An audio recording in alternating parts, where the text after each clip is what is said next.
All right, let's get to Donovan Mitchell, who has signed a 3-year extension with the Cleveland Cavaliers. For the reasons people wondering why is that 3 instead of the max 4 he could have gotten. This is because after his 10 years of service in the league, he'll be eligible for a bigger extension at that point. So this is just him setting him up for another big payday when this is all said and done. Yep. Brendan, I think the Cavs are now in a spot where they absolutely have to go for it. They have to. You get Mitchell to re-sign. It was a thing that no one really, including myself, I would say was pretty pessimistic this was going to happen. All the reporting you heard for months was that he has his eyes on the Knicks. The other teams are lining up trade offers for Donovan Mitchell, and guess what? He re-signed.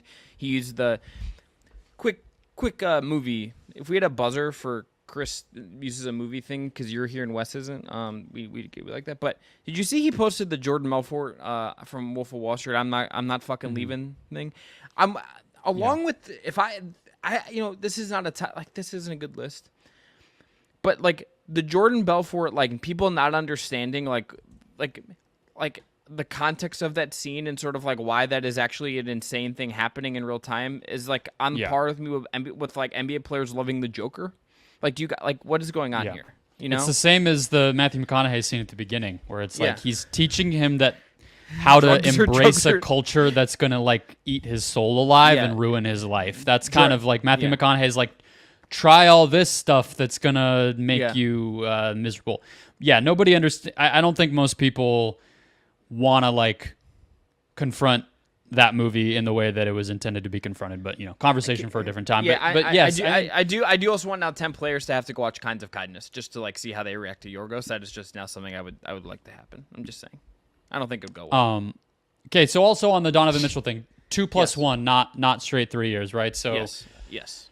So they're kind of still on the clock a little bit, and the question we wanted to ask is how do the Cavs build around Mitchell now that they haven't? Yes. Big sigh of relief to get him, great, but what is exactly the next step? And here's where I wanted to kind of start the question. Do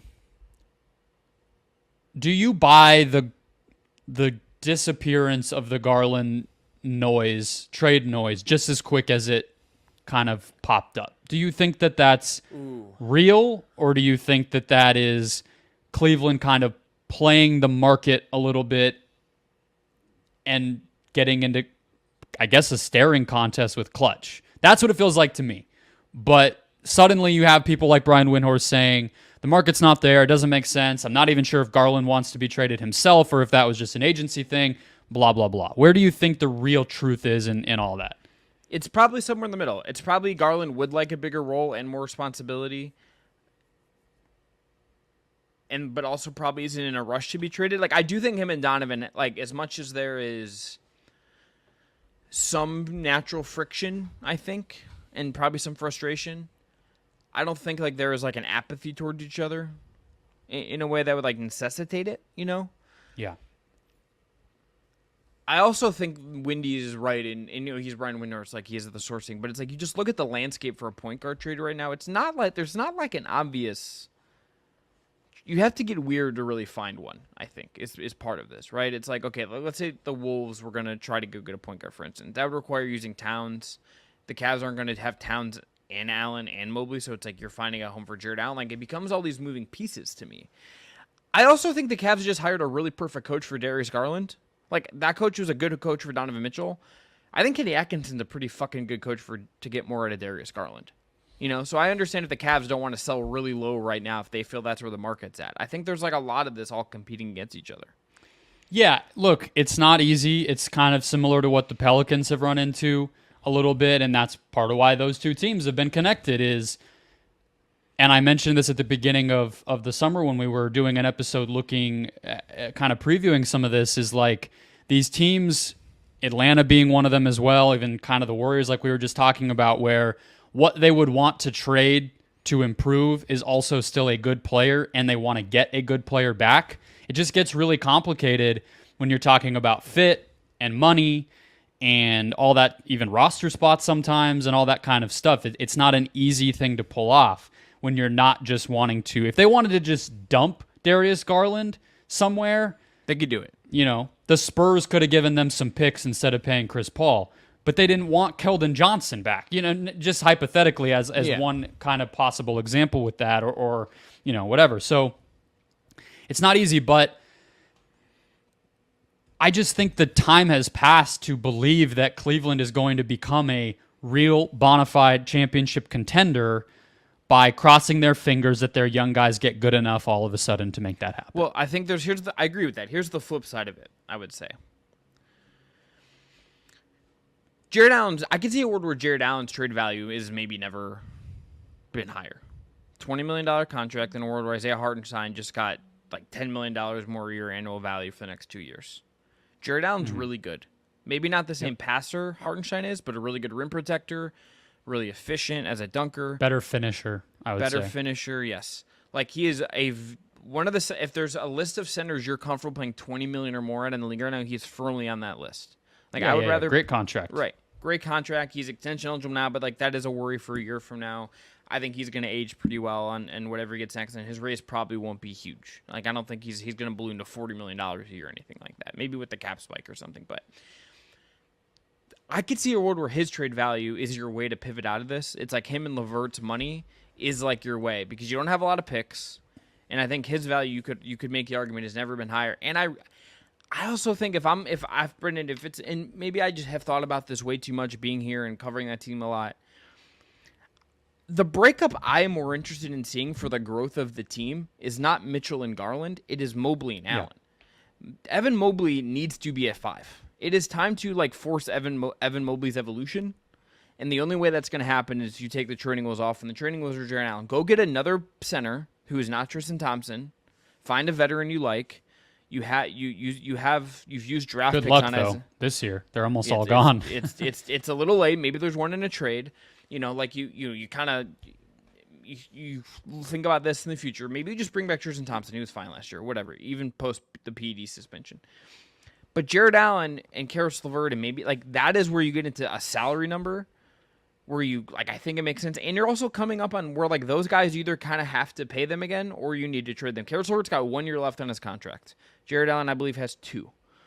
Them together is near $40 million. LeVert has no value aside from salary, but it's an expiring. Maybe you could work something out there. Allen's the one with value, and I think that's the pivot. Even though we've seen stuff this summer where Mark Stein's Donovan Mitchell really likes playing with Jared Allen, and Donovan Mitchell posted a photo. Yeah, that's the question, right? It's and Mitchell posted a photo well before he signed the extension on his Instagram story of him hugging Jared Allen, and it's which at that point he probably had already decided he was going to, right? I mean, I think that was kind of the understanding of what that post meant. It was the fine details and the options and blah blah blah. Yeah, so thanks, Donovan. We really appreciate you making this kind of fairly unprecedented commitment for a team that made the dare of trading for a player that didn't necessarily want to be on the team that acquired them. And remember, they gave up all the picks, and Larry Markkinen was in that deal, which in retrospect feels like they gave up one too many picks, or Markkinen didn't need to be in the deal. Well, yeah, the Suns did the same for KD. So it happens. But okay, and by the way, we're gonna trade the guy you're closest with on the team, who your 2-man game with has been probably the single best thing about our group on the offensive end since you got here. Yep. Sorry.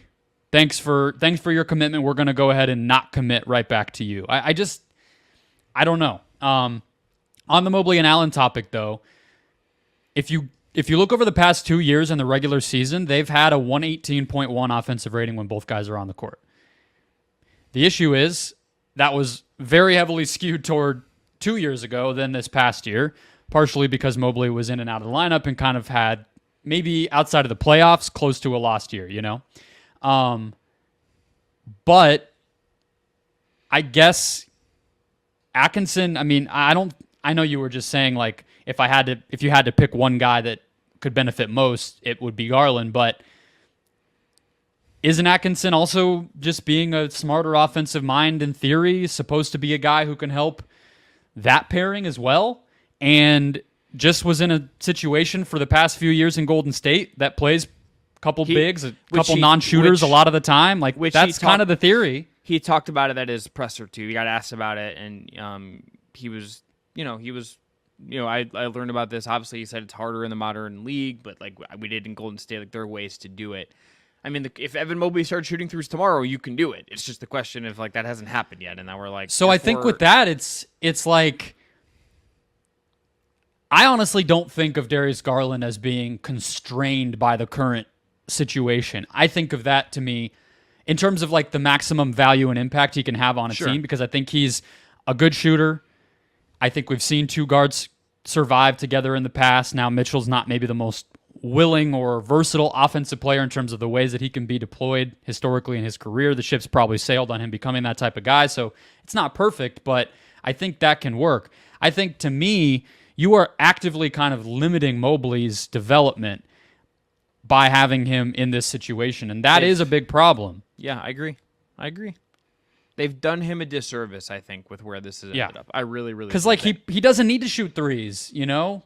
No. That's not a need for him. It wouldn't be a conversation if Jared Allen wasn't on the team.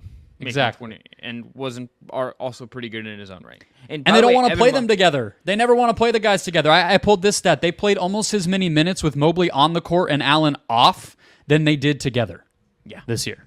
Yeah. So when Mobley was healthy, and a lot of the Jarrett Allen only on was when he was the only big healthy. So when Mobley was healthy, they basically played an even amount of minutes apart as they did together.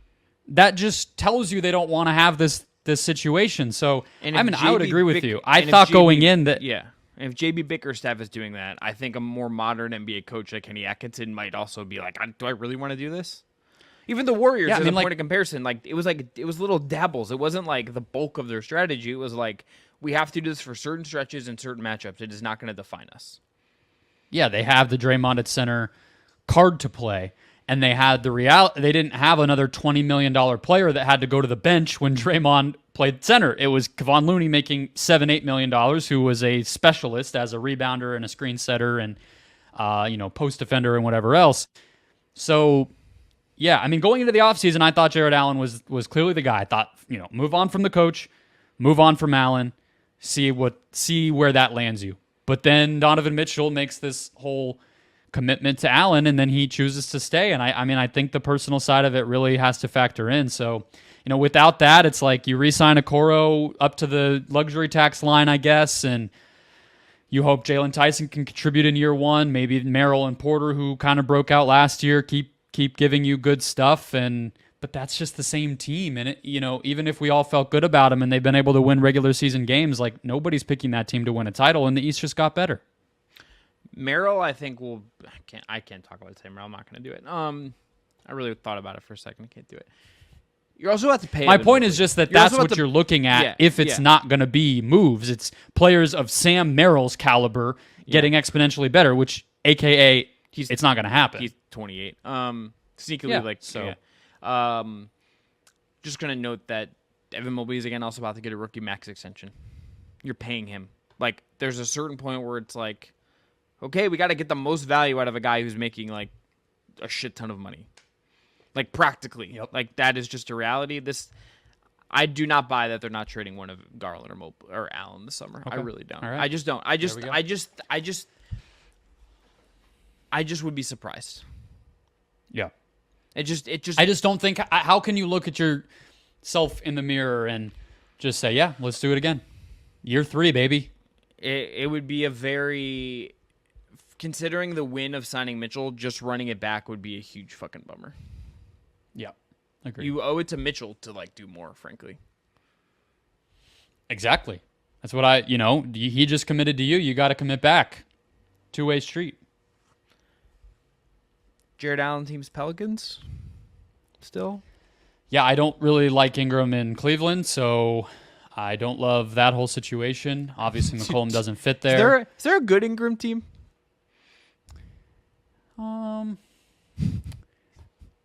Yeah, not how he plays right now. Yeah, I don't think not a winning team that Ingram could land on that would allow him to play the way he plays now. I mean, I just don't think winning and playing that way are congruent to each other, unfortunately. So that's on him. Cavs still have a lot of work to do. Haven't made any moves yet. They don't really have the money. They have the mid-level. We'll see. I mean, I think Melton's a little small. Melton might have been interesting to them. Curious to see what happens with the Okoro thing. I would keep him. I'm very bullish on him as a role guy. I just like his toughness. Yeah. Unless he gets like vastly overpaid by like the Pistons or the Hornets, I'm bringing him back. I'm matching whatever. I would. There's elements of this you can I think bring back, but I think it's you hired Kenny Atkinson for a reason. I would evolve. It's time.